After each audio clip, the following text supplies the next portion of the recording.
Hello, this is Kara Dreamer, and I have decided for at least an hour or so this afternoon I am not going to go back to Hive Swap, but I'm going to start a project that I've been meaning to get going for a bit, but haven't been for a number of reasons. And that's basically, I'm calling it Undertaling the Fourth Bridge. That takes a bit of explanation. So, the Fourth Bridge is a big railway bridge in Scotland, and so big that a legend grew about it, that there was always a team painting the bridge, that every time that they'd get to the end of painting the bridge, they'd have to go right back to the other side of the bridge and start over again. And some while ago it occurred to me that it would be of value to me to always have an Undertale playthrough going. Undertale it's an important game to me. It's a source of spiritual strength, determination, really, and it occurred to me that it would be valuable always to have a playthrough going. I'm not sure whether to have one playthrough, just kind of extended ad infinitum, or to play through the game and then go right back to the beginning and start playing through again. You know, the Fourth Bridge comparison. But always to have a toe in Undertale seems like a good thing to me. Yeah, it's a very nerdy thing, I know, but I'm a strange person, so anyway, let's get this started. Just a second here.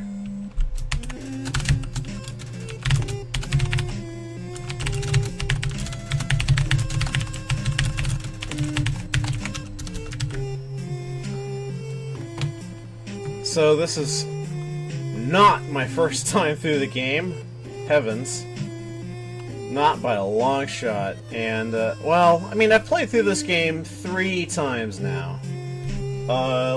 Yeah, I'm a nerd, but I'm not... I'm a nerd, but I'm not the biggest nerd ever.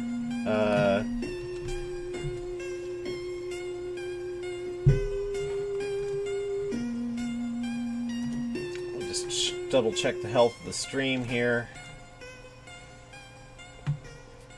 Undertale's giving me a little trouble on my computer. I've got 2 monitors set up. One of which is a gigantic, like a 4K resolution monitor, a hand-me-down for my girlfriend. But I wanted to have Undertale play on the second monitor, which has much less resolution. I couldn't get it to, though. Like, I want to full screen it on that, but nothing I tried got it. It would just go to the big monitor, so here I am. Okay, usual controls, and I'm going to use my name.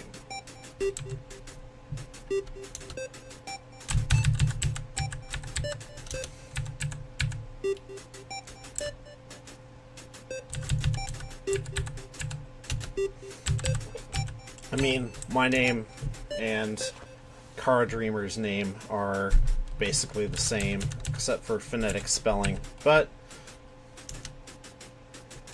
yep. So, here we go.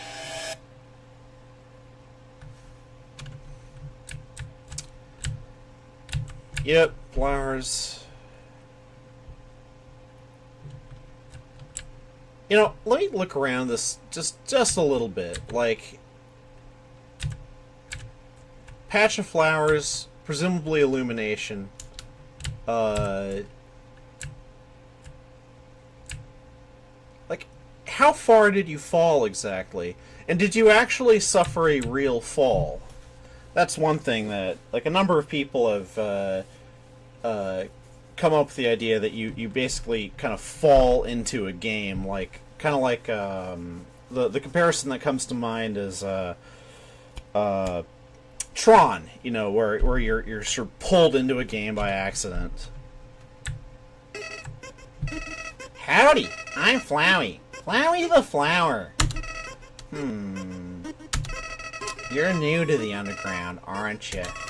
Golly, you must be so confused. Someone ought to teach you how things work around here. I guess little old me will have to do. Ready? Here we go! See that heart? That is your soul. The very culmination of your being. Your soul starts off weak, but can grow strong if you gain a lot of LV. What's LV stand for? Why, love, of course. You want some love, don't you? Don't worry, I'll share some with you. Wink. Down here, love is shared through little white friendliness pellets. Are you ready? Move around. Get as many as you can. Yeah, I'm gonna fuck with Flowey here.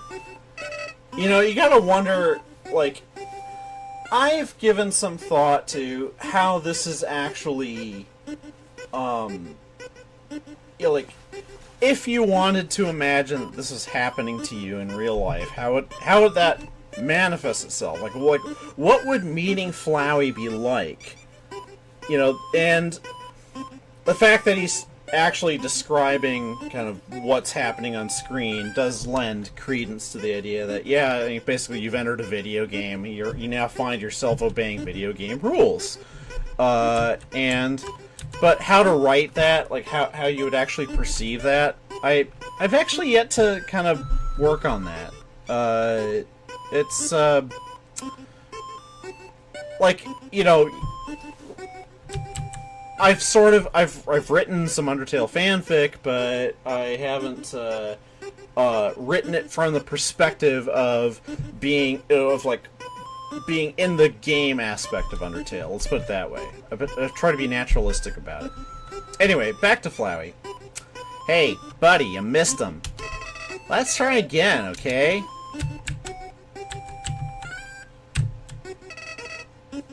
Is this a joke? Are you brain dead? Run into the bullets! Friendliness pellets!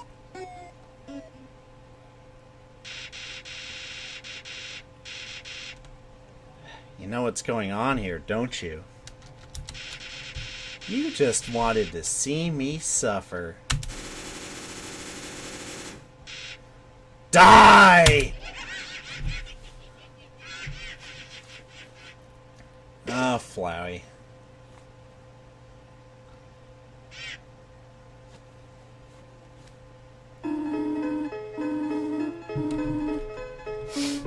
Okay, let me see what Toriel voice I can do here. Swallow some drink.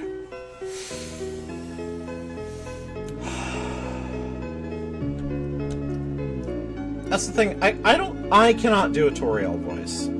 I cannot talk the way that I imagine Toriel sounds in my head. Toriel to me has a very gentle, rather deep, and I have to admit, I've tended to make Toriel sound British in my head. Like I've tended to make her sound like Maggie Smith or someone like that.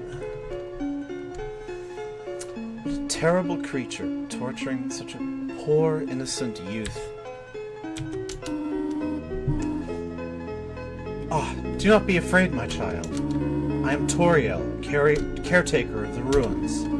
I pass through this place every day to see if anyone has fallen down. You are the first human to come here in a long time. Come, I will guide you through the catacombs. This way.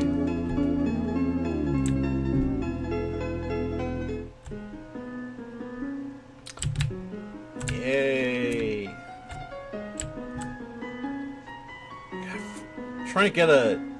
I'm trying to take in the game sort of with a bit of a fresh perspective, like really looking at it. Everything's kind of this warm, Like, why this color? You know, hey, it's a warm, it's a purple, nice purple color. The shadow of the ruins looms above, filling you with determination.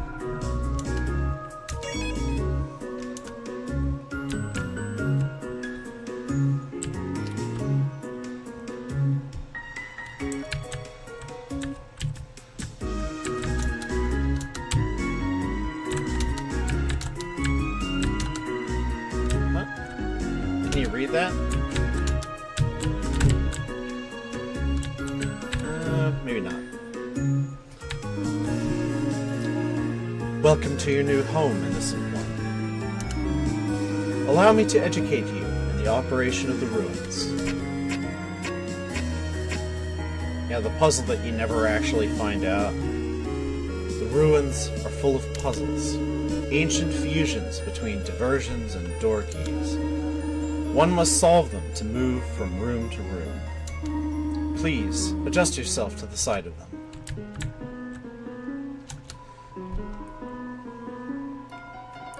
Only the fearless may proceed. Brave ones, foolish ones, both walk not the middle road. Well, I haven't walked the middle road in fucking years. Anyway, yeah, you know, reflections. You gotta wonder, you know, Toriel, she said it's been a long time since she's done this for anybody. Like, my own feeling is that it's been quite a few decades, actually. Because no monster that you run into has that clear an idea of what a human looks like anymore. Does this do anything? Nope, not much. And you can't interact with that. To make progress here, you will need to trigger several switches. Do not worry, I have labeled the ones that you need to flip. Press Z to read signs. Well, I pressed Z and I read a sign. Stay on the path. That's kind of Elfland advice there. Trying deliberately to walk off. This one!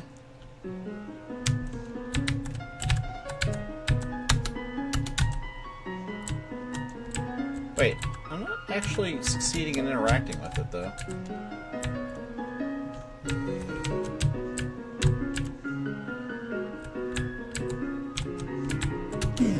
Oh, there we go. Splendid. I am proud of you, little one. Let us move to the next room. There's some ambiguity. This switch doesn't even work.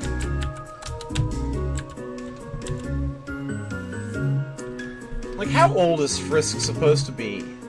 It's an open question, but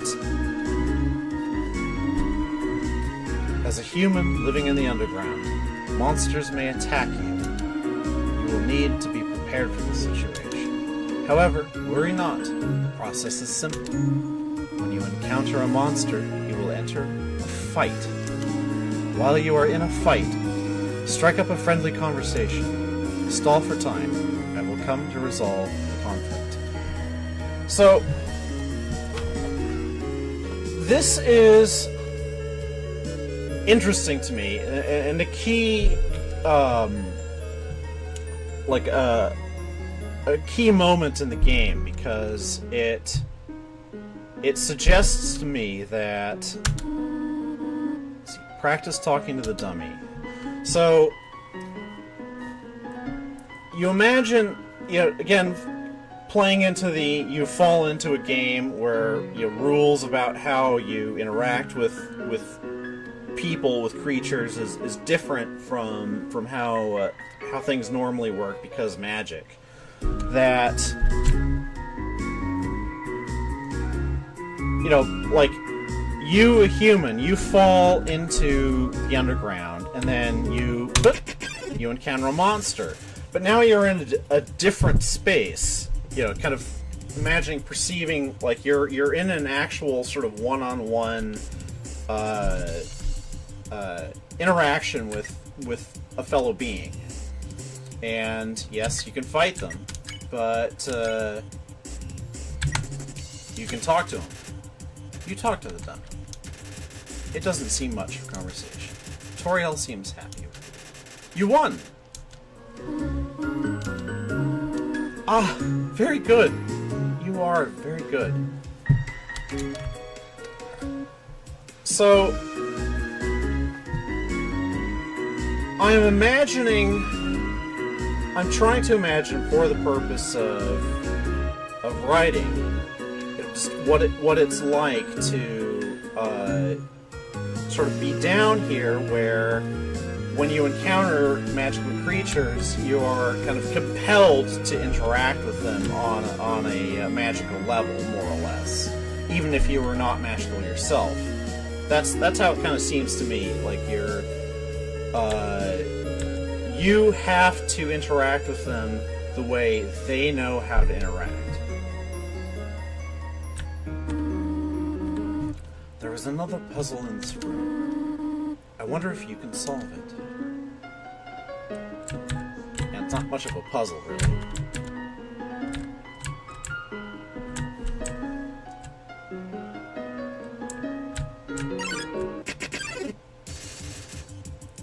Frogget attacks you. So yeah, like,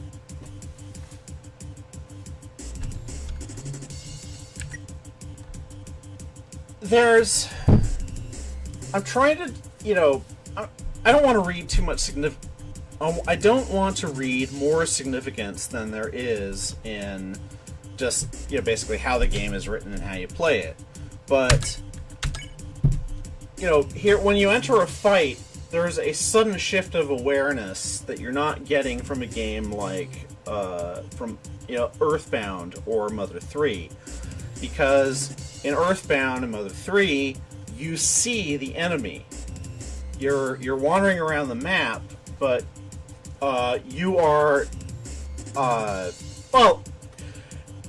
you sometimes don't have a choice as to whether you can interact with a monster in Earthbound or Mother 3. But here it's just more random. It's like all of a sudden your awareness shifts and boom, you're in a one-on-one with a Frogget.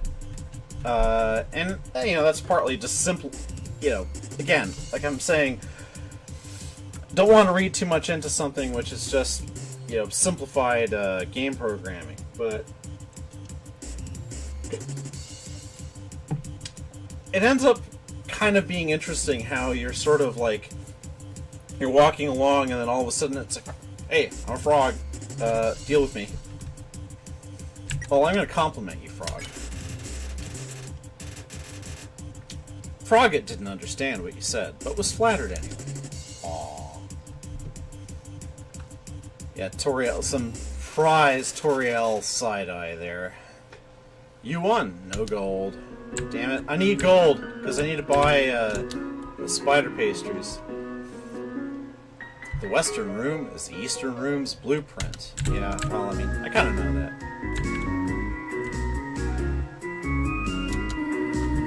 This is the puzzle, but... Here, take my hand for a moment. Hand, not paw. I'll have to remember that. Oh, I don't know. I use paw in writing. God, Toriel is so... well, smothering. I will say it. I will say it. She is very, very solicitous. Puzzles seem a little too dangerous for now. I mean, it's ridiculous because there's no danger at all. You cannot hurt yourself.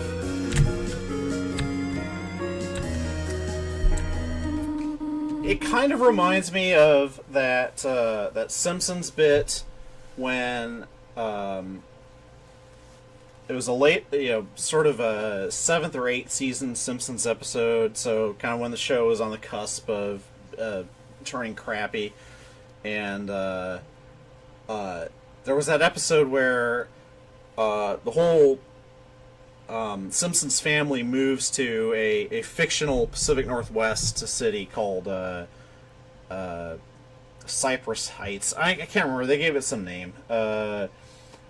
so that Homer could get a job at the Globus Corporation, working for Hank Scorpio.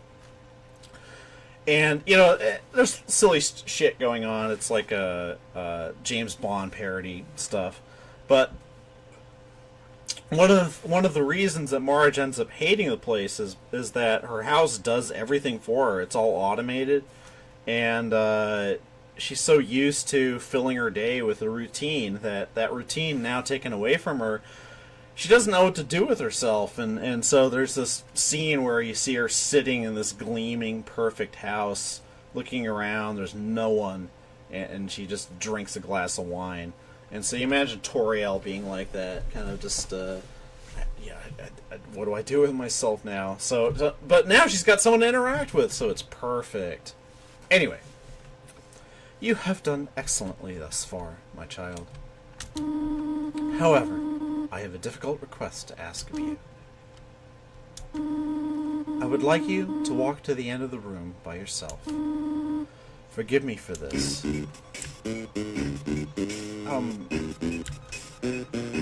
Yeah, it's a challenge. Walking can be difficult. I mean, shit. On my job, walking to the end of the room can be difficult, just because slipping and falling is a real possibility.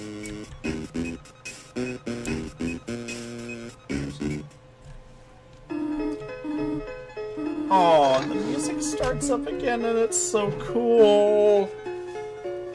Greetings, my child. Do not worry, I did not leave you.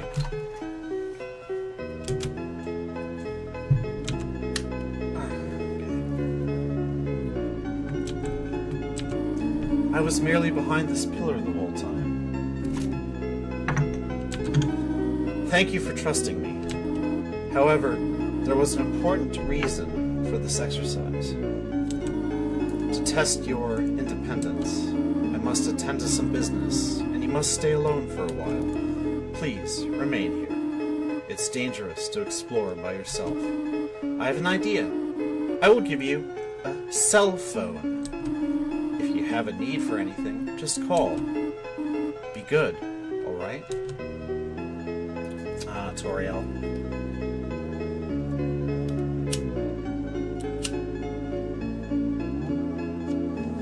I could even forgive her for saying alright as one word instead of two.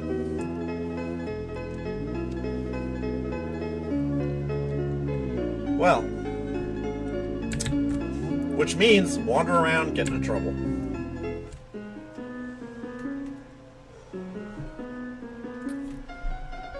And I kind of had a lonely childhood myself.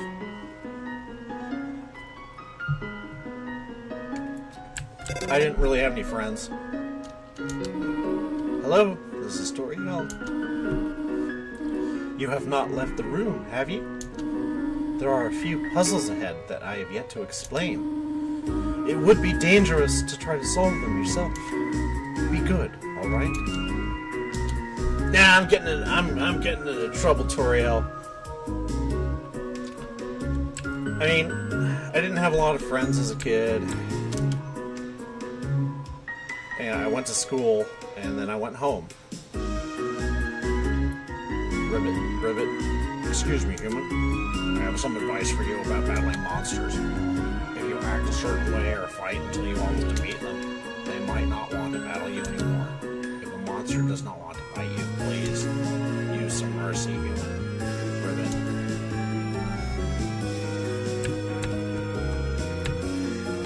Yeah, grab all the candy, of course. It says take one. Take a piece of candy? Yes. Take a piece of candy. Take a candy? Yes. You took more candy. How disgusting. Take one. Take a candy? Yes. You take another piece. You feel like the scum of the earth. Yeah, grab that candy. Take a candy? Yes. You took too much too fast. The candy spills onto the floor. Look at what you've done. Yeah, Kara's not too, if adhering to the notion that, Kara is basically your conscience in this, the voice that speaks to you. tells you what things are and how you should feel about yourself.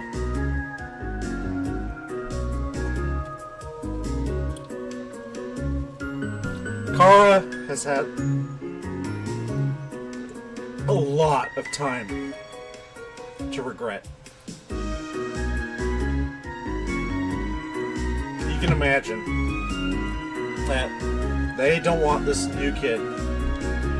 They don't want this new kid to make the same mistakes that they did. Oh, holy shit. Anyway. Oh yeah, I mean, I like Kara.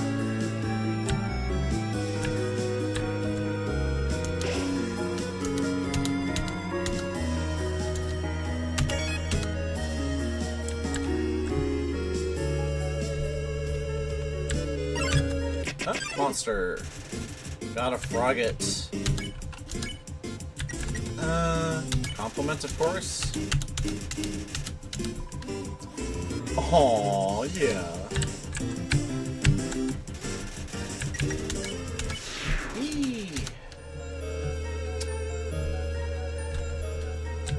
But anyway, back to my interrupted narrative. I was a lonely child. Yeah, my brother was around when I was younger, but Whim's son. Well, console. Oh, poor Whim's son. Oh. Anyway. So here I am wandering around these ruins, thinking about, trying to remember what childhood was like. Because, I didn't have stuff like this when I was a kid, that's for sure.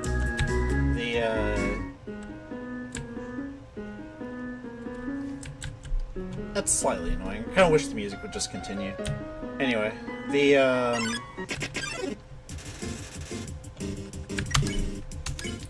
console. Aww. Poor guy! So...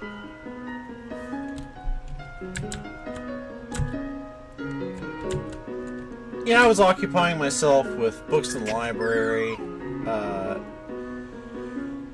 You know, I don't have very good... like, I don't have memories of my brother... of playing with my brother a lot. Like, we got kind of isolated from each other early, it seems. We just developed our own peculiar interests. That's kind of sad. So, I'm gonna console myself here.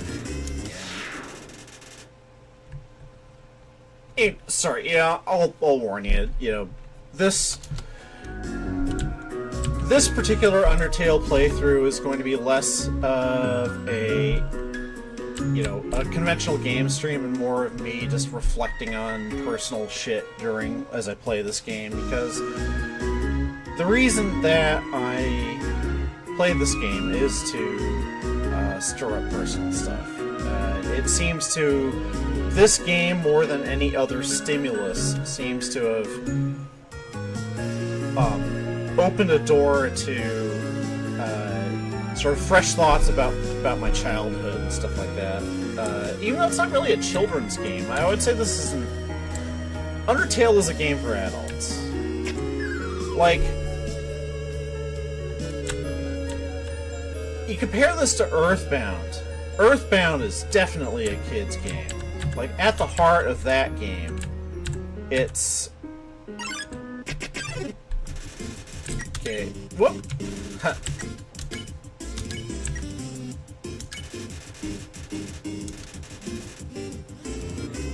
Yay! Aww! Nice frog. Oh, well, clumsy.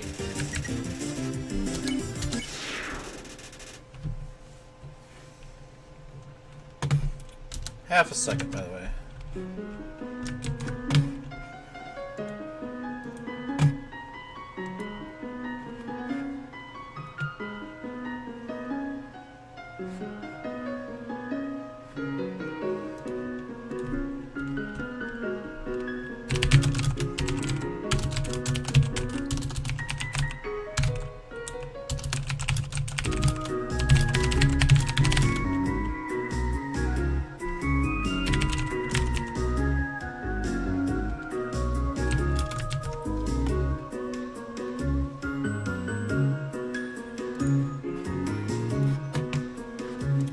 Okay, just one more thing.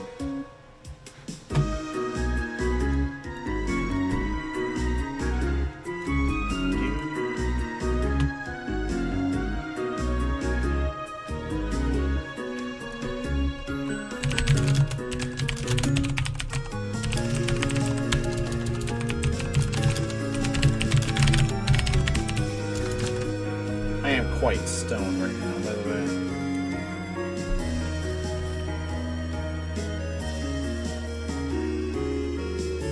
So, my thoughts are probably going to be all over the place. Just a little warning. So, back to the game.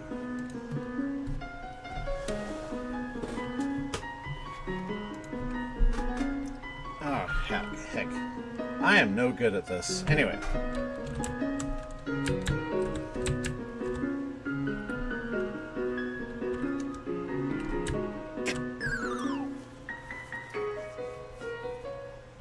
Yeah, like, I really honestly wonder what my life would have been like if I discovered a game like this in childhood.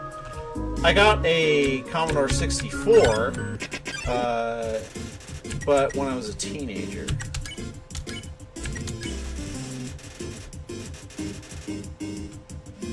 Aww.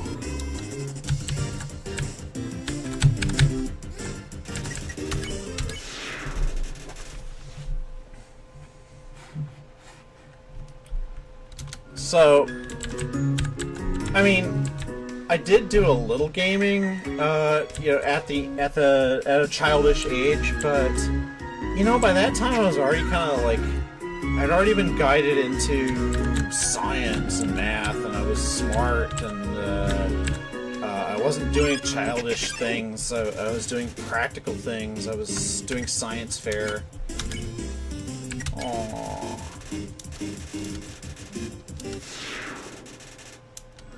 I just never really, that whole time, I just never really got into fiction and into stories. Why do I keep doing this over and over again? Because I'm stoned, that's why. Anyway.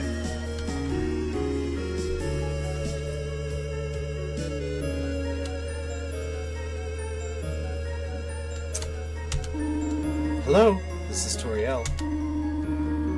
For no reason in particular, which do you prefer, cinnamon or butterscotch?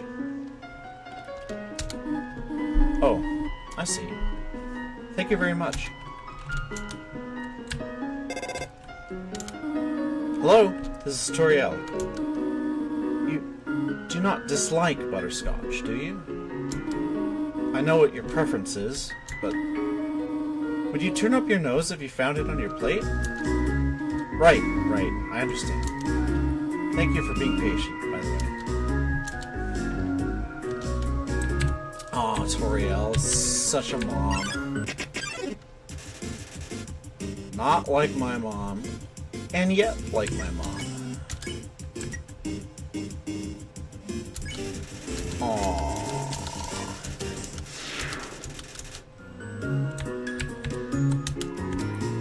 3 out of 4 gray rocks. Recommend you push them.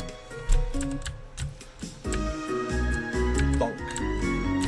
So, you know, like my Commodore 64 did come with some games, and I played a few things, but like I wasn't really into games. Certainly nothing that had any kind of story or narrative. Even if I did get into a game, like I thought of computer games as stuff like Jumpman. You know, just goofing off.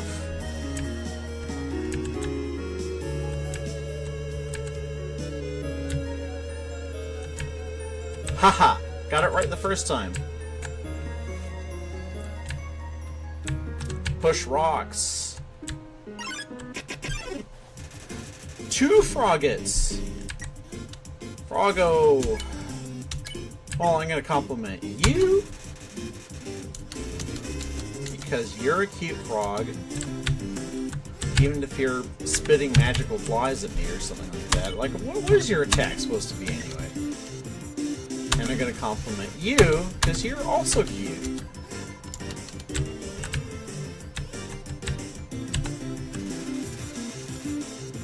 Well, I am reluctant to fight you too. Aww. Yes.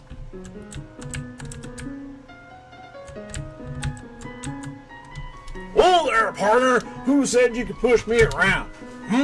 So you're asking me to move over. Okay, just for you, pumpkin. You want me to move some more? Alright, how's this?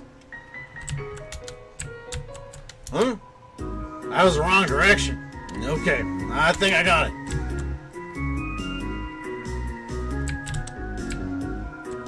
Is that helpful?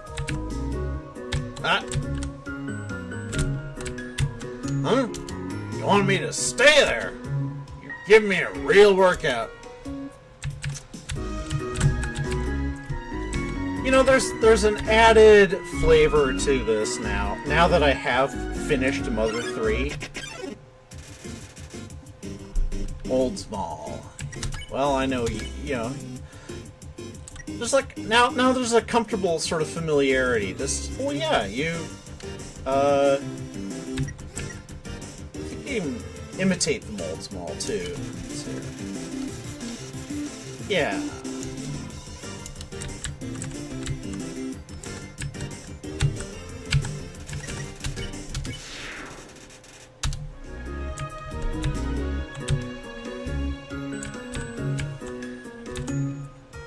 It's, I guess maybe the way to kind of think of the monsters is that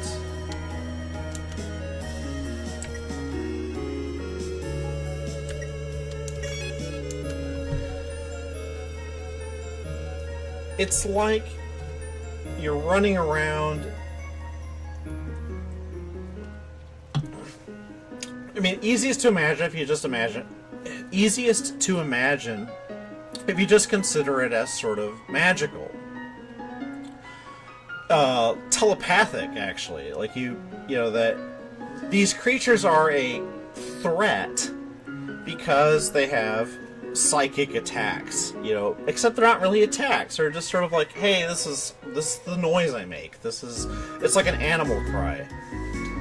And I think it's really kind of cool how it's, you know, the way it ends up working out is you're wandering around these places underground, and you're running into all these fascinating creatures, fascinating behavior, and you're kind of learning how to dance along with them rather than just you know, plow your way through to a goal. Like,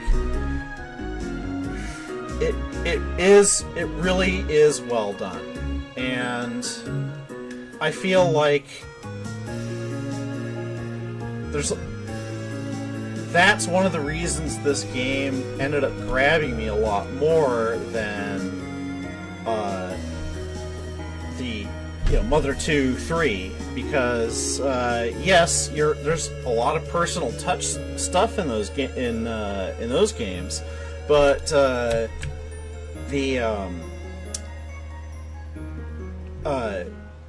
you're not really, you know, the monsters are still just monsters. You're still just kind of bashing them. You only rarely do you get a sense of this is a creature with its own life. Like, there's hints of it. There's like little bits and pieces, but in Undertale, it's the texture of the game, and it's great. This cheese has been here quite a long time. It's stuck to the table.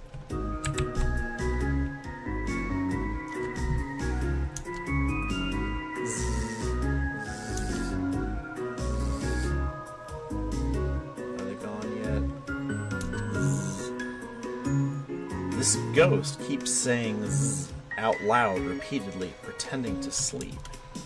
Move it with force? Fortunately, yes. Naps to block! God, it really is good to see you again, old friend. I am quite honest. Seriously, I'm gonna light up.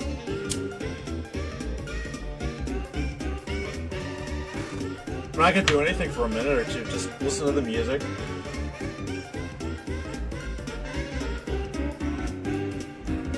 Like, this is an interesting moment in this game because it's a little bit out of character, out of place with the rest of what's going around you. It's not a callback, but a call forward, because you learn about Napstablook, everything about Napstablook, quite a bit later in the game, and in a place where it seems a lot more appropriate. So you kind of like, oh, what are they doing here in the ruins? I guess they're no one else comes and goes to and from the ruins. The ruins are a mystery to most of the monsters, but Napstablook can come and go. That's interesting, actually.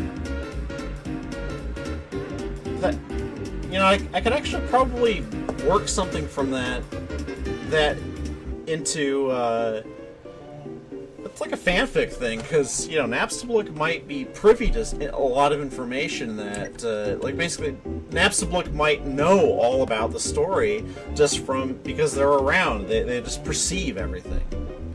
Anyway, I gotta cheer you up. Way to go, buddy.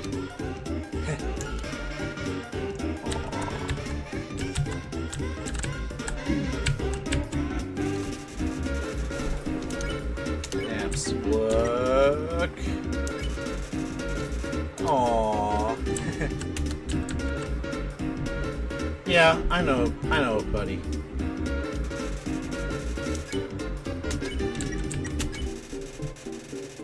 Yeah. Let me try. I call it Dapperblook. Do you like it?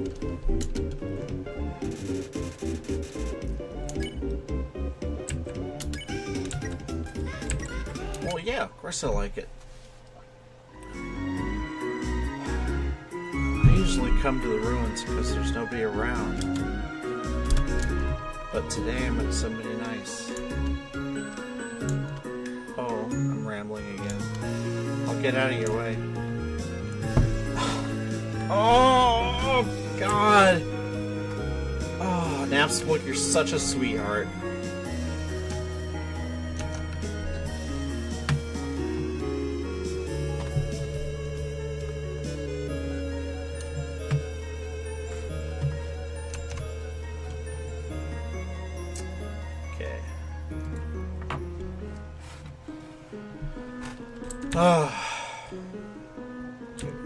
Gonna go this way first, because I think I should have money enough by now. I've had a few fights. Spider bake sale. All proceeds go to real spiders. Ah, Muffet, you're the best. No, I don't have that much, but I do have enough for a spider donut.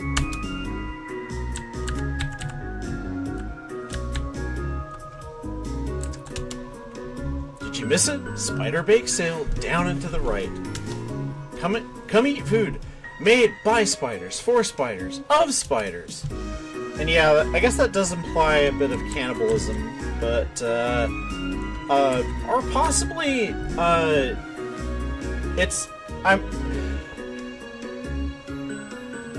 you could go gross with it, but you don't have to, because spiders do produce and eat their own silk. They eat it because it's just protein, so they recycle it. So, hey. Maybe of spiders just means that all of Muffet's treats are basically protein. Like spider silk protein.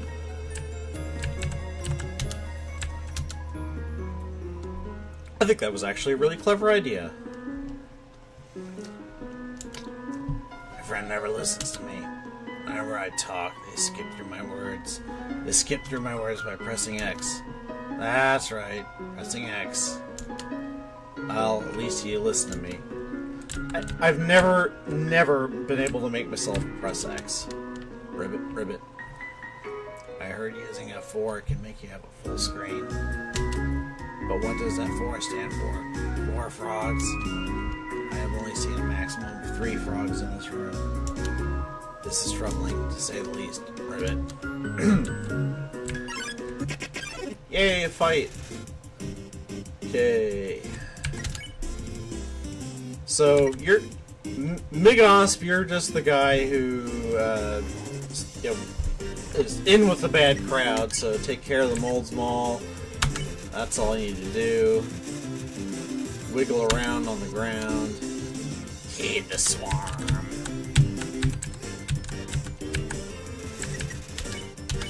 Yeah. Being me is the best! Like, I suppose I could run into him.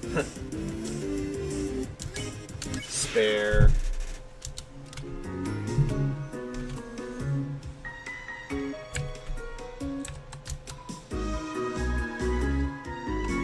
I have heard you're quite... I have heard you are quite merciful for a human. Surely you know by now, a monster wears a yellow name when you can spare it. What do you think of that? Very helpful. It is rather helpful. Remember, sparing is just saying you won't bite. Maybe one day you'll have to do it, even if their name isn't yellow.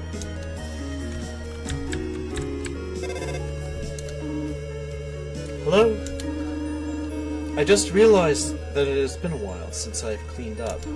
I was not expecting to have company so soon. There are probably a lot of things lying about here and there. You can pick them up, but do not carry more than you need. Someday, you might see something you really like. You will want to leave room in your pockets for that. Helpful game advice. Oops, sorry. Damn it. Yeah, my microphone situation is not ideal. The quality of the mic is pretty good, but it's hard for me to position it close enough and not have the stand in a really kind of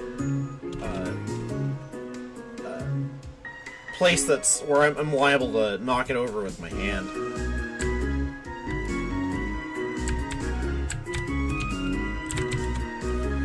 Let's see. There is just one switch.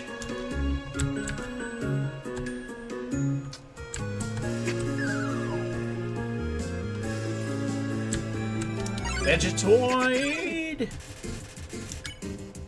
Oh wait, I don't want to fight. Cut. Oh, that was a... See, I hate that. Yeah, I deserve that. It is...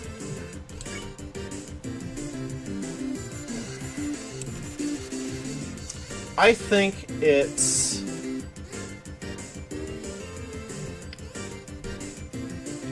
It's no accident that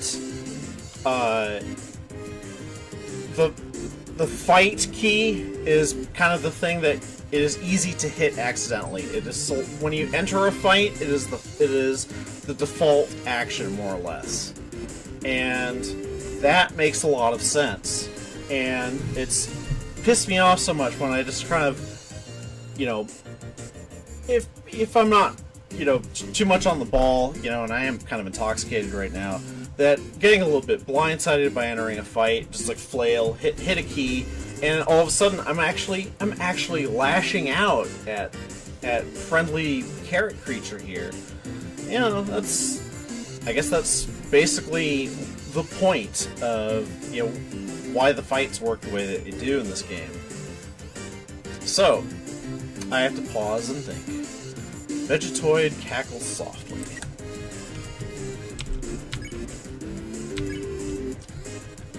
I know what to do. Yes!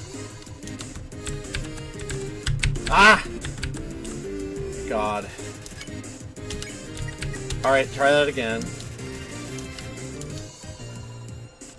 Eat your greens! Actually got it that time.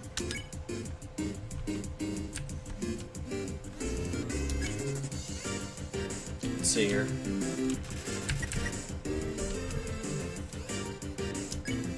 Spare. Ah. That was more of an adventure than it needed to be. Okay, Mole's Maul. Imitate.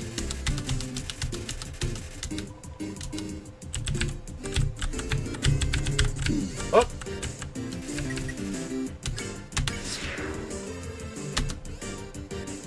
Do nothing. Spare. Let's see what's down here. There is a faded ribbon. Let's see here.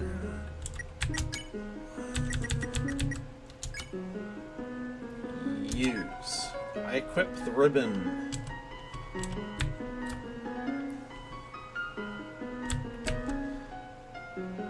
It's the first of the items presumably left by previous children.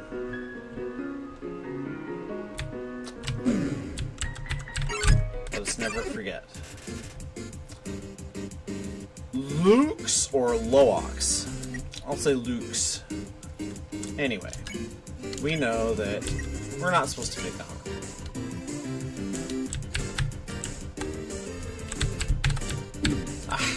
Yeah, I'd probably do better if I didn't move around.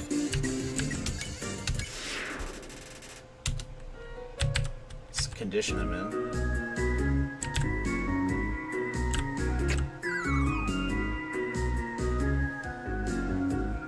Aww, Napster Blue.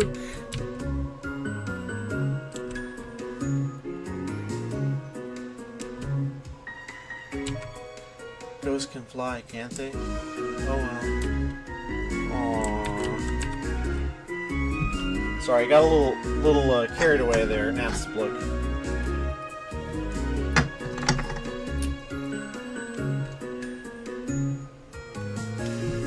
Half a second. I'm going to gotta be gone for a minute to get myself something to drink.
Hello.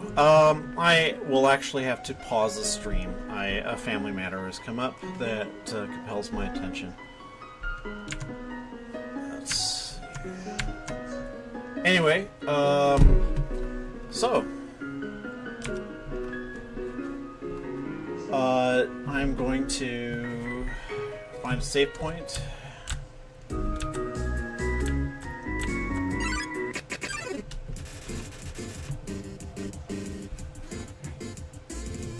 Oh, I kind of screwed the game up, didn't I?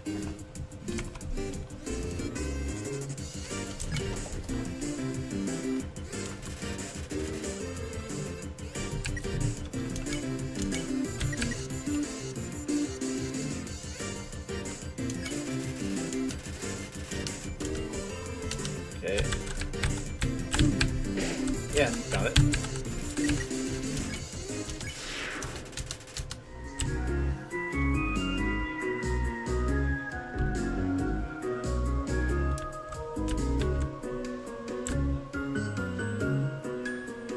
Yes, there we go.